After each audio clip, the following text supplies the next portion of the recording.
Começa agora, Jornal da Amazônia, segunda edição. Familiares de policiais militares do Pará fazem mobilização. Justiça do Amazonas decide que ex-prefeito de Coari deve voltar a cumprir pena. Projetos no Tocantins fortalecem o combate ao bullying nas escolas públicas.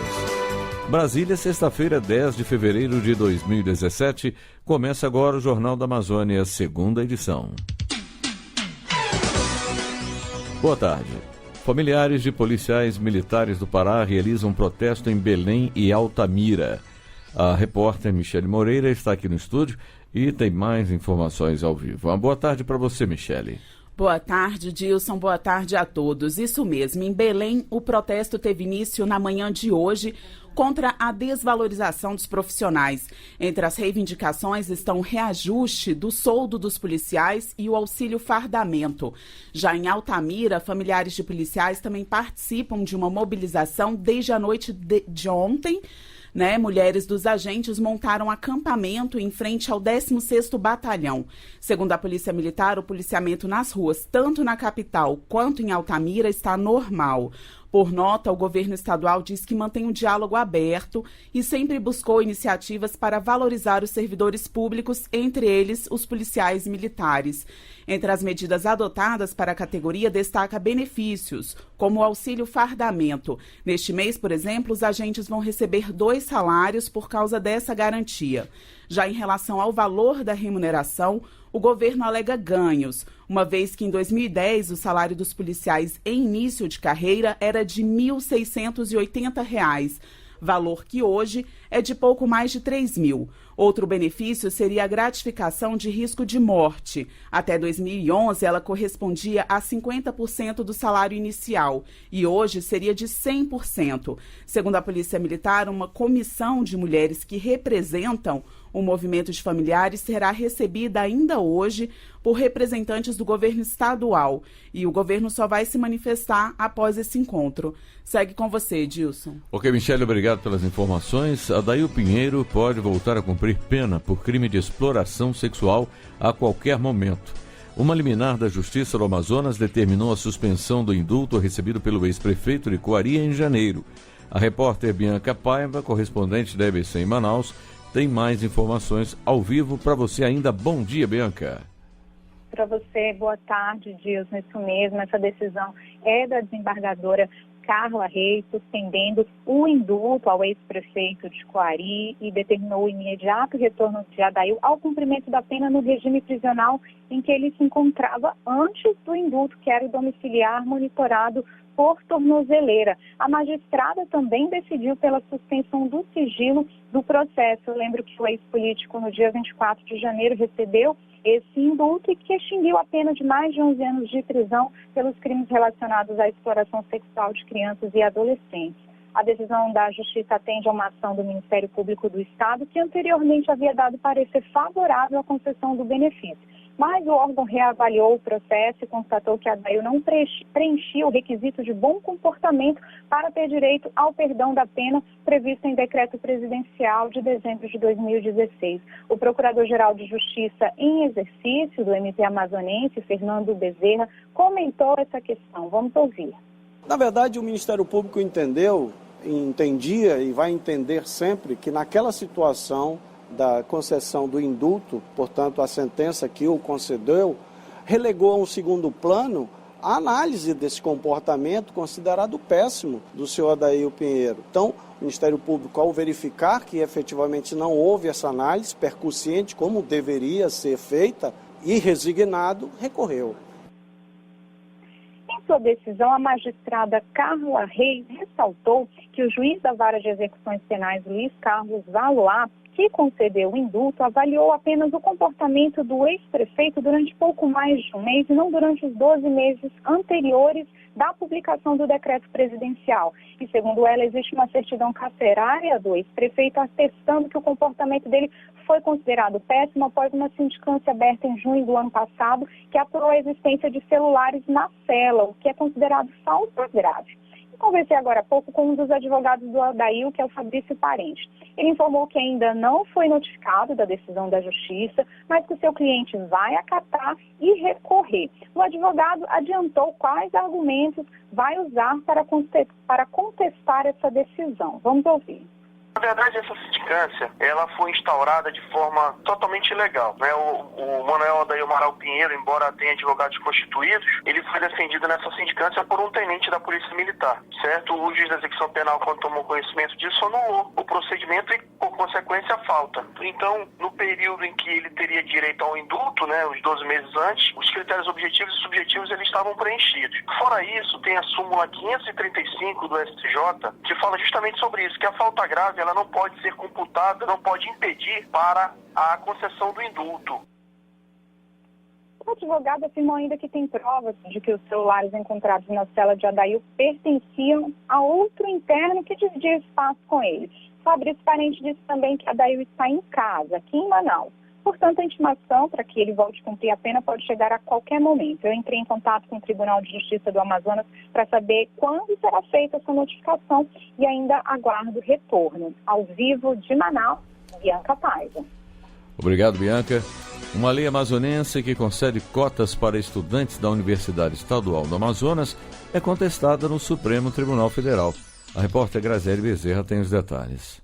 O Procurador-Geral da República, Rodrigo Janot, contesta no Supremo Tribunal Federal a validade de uma lei amazonense que concede cotas para estudantes na Universidade Estadual do Amazonas.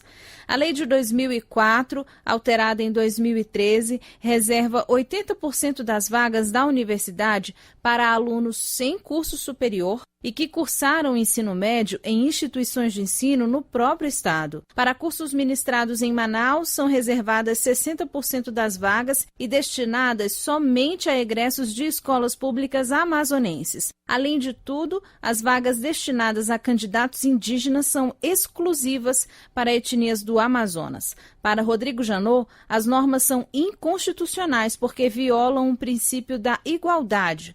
Por isso, ele pede a suspensão das leis. O procurador-geral sustenta que o sistema de cotas da UEA diferencia pessoas e situações que, na verdade, são semelhantes e afirma que os egressos de escolas públicas de outros estados da federação estão na mesma situação de desigualdade socioeconômica que os estudantes amazonenses. O caso já foi discutido em outras ocasiões, tanto que em 2011 o Tribunal de Justiça do Estado determinou a matrícula de um candidato aprovado no vestibular de engenharia que cursou apenas a 3ª série do ensino médio no Amazonas. Na época, a universidade argumentou que a instituição é mantida exclusivamente com recursos estaduais, diferente da situação das universidades federais, custeadas também por recursos federais, o que possibilita o acesso de brasileiros de todas as regiões. Procurada pela nossa reportagem, a universidade não se manifestou sobre o assunto. De Brasília, Graziele Bezerra. E o ministro do Supremo Tribunal Federal, Celso de Mello, pediu informações ao presidente da República, Michel Temer, sobre a nomeação do ministro Moreira Franco para a Secretaria-Geral da Presidência da República.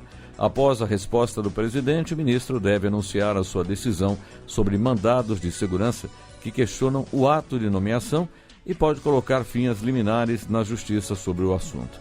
Uma delas foi concedida no Amapá pelo juiz federal Anselmo Gonçalves da Silva. O repórter Vitor Ribeiro tem mais informações.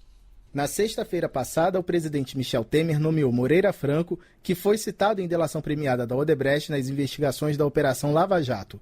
Com o novo cargo, Moreira Franco passou a ter status de ministro e, consequentemente, foro privilegiado.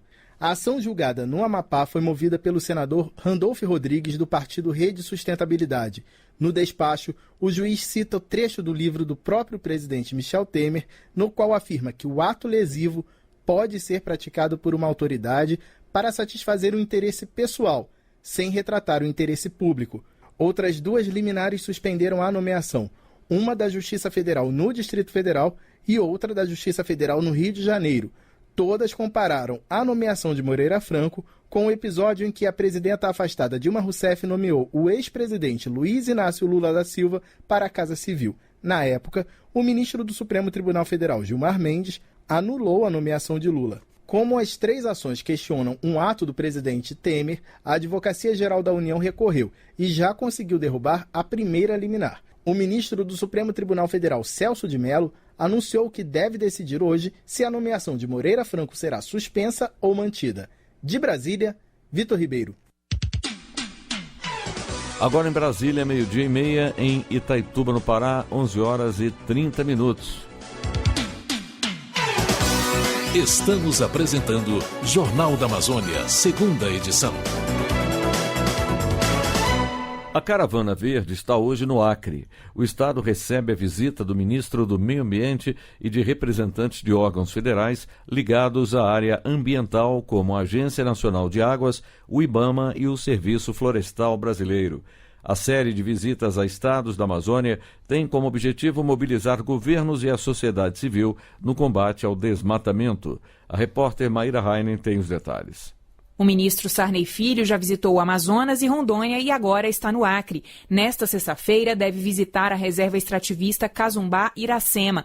Também vai participar do ato que oficializa a doação de um terreno para a construção da sede do Instituto Chico Mendes de Conservação da Biodiversidade no estado.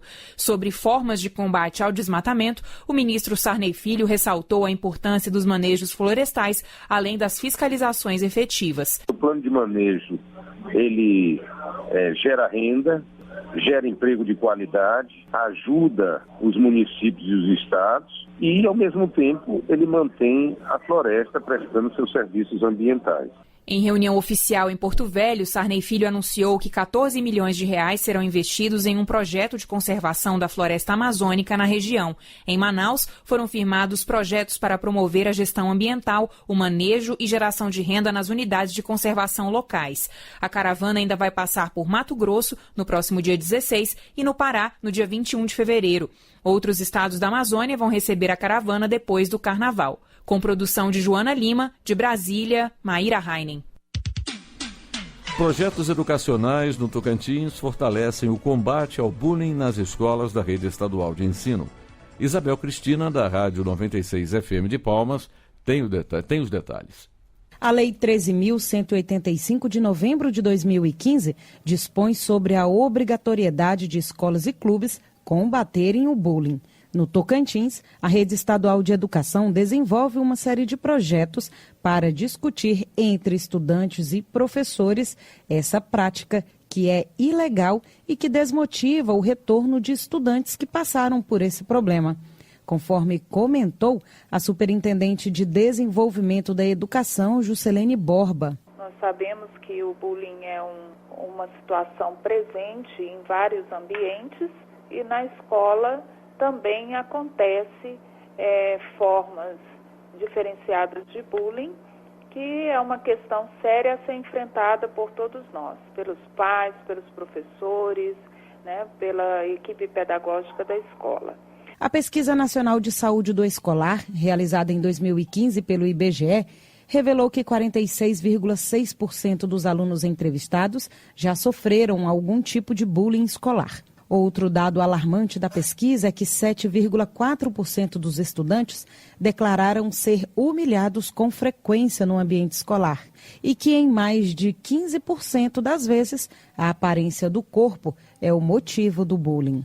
Juscelene Borba citou a parceria do governo do estado com o Ministério Público Estadual no desenvolvimento do projeto Conte Até 10. Capacitamos em torno de 800 professores a desenvolverem projetos em suas escolas que venham diminuir qualquer tipo de prática de violência dentro da unidade escolar, né? Então, esse auxílio, esse apoio aos pais e estudantes, ele é feito dentro de cada unidade escolar e a unidade também, a escola tem a autonomia de desenvolver projetos de sua própria autoria. A rede social também é aliada da Secretaria de Estado da Educação para combater o bullying e conscientizar estudantes e professores sobre esse problema social.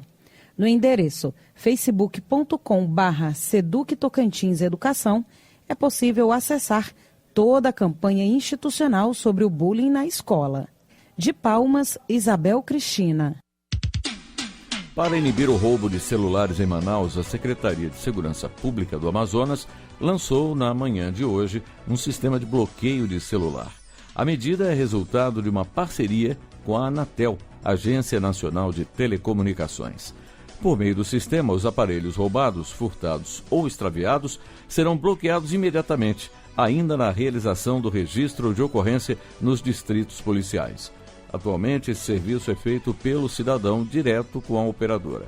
A secretaria informou que os celulares são os objetos mais roubados nas ruas da capital amazonense. Com a proximidade do Carnaval, campanha de combate à violência sexual contra crianças e adolescentes será intensificada em alguns municípios do Amapá. Voltamos com Graziele Bezerra. A partir deste fim de semana, até o Carnaval, a rede Abraça-me, do Amapá, realiza blitzing de enfrentamento à exploração sexual de crianças e adolescentes em vários pontos de Macapá, Santana e Mazagão.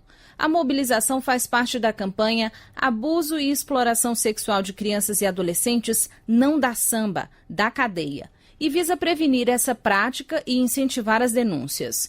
Em 2016, segundo dados do Ministério Público, o Amapá registrou 183 queixas de violências contra crianças e adolescentes.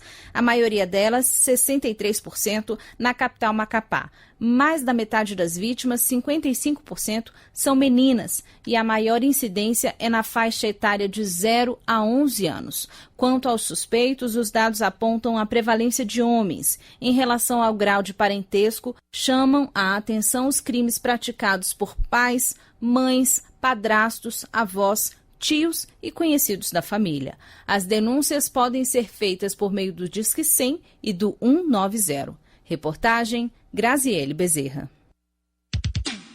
Está aberta a temporada de bandas e blocos de rua para o Carnaval 2017 em Manaus.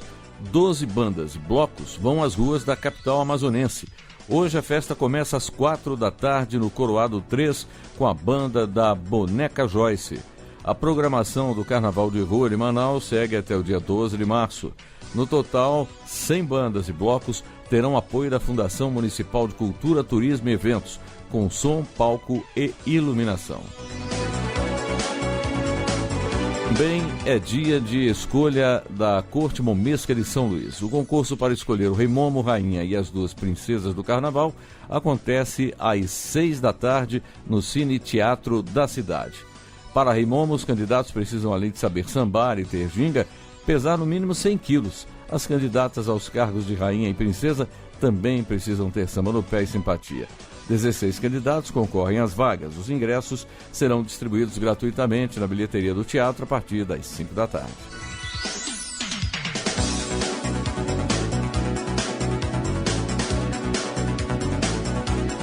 No Pará, cerca de 18% das ligações feitas ao Disque Denúncia são falsas. Em 10 anos, o serviço já registrou mais de 700 mil chamadas. Carlos Reis, da Rádio Cultura do Pará, tem mais informações. Estabelecer parceria entre os órgãos de segurança e a sociedade é o objetivo do Disque Denúncia, um importante instrumento de combate ao crime e à violência no Estado. A diretora da instituição no Pará, Cibele Sete Câmara, explica como o serviço funciona. O nosso serviço atende ao estado todo do Pará. É um serviço gratuito, anônimo, porque a gente não tem identificador de chamada. A diferença do nosso serviço para o 190 é que o 190 ele é voltado para o atendimento de casos de urgência e emergência. E o nosso de 181 é um serviço investigativo. Quanto mais detalhes o denunciante der, mais fácil vai ser a chegada da polícia, vai ser mais fácil para resolver a situação. A participação da população é fundamental no trabalho do Disque Denúncia. Pelo protocolo do sistema, todas as denúncias são registradas para a melhor gerência do Banco de Informações. De Belém, Carlos Reis. E termina aqui o Jornal da Amazônia, segunda edição. Muitíssimo obrigado pela audiência, um ótimo fim de semana. Até segunda. Você acabou de ouvir Jornal da Amazônia, segunda edição.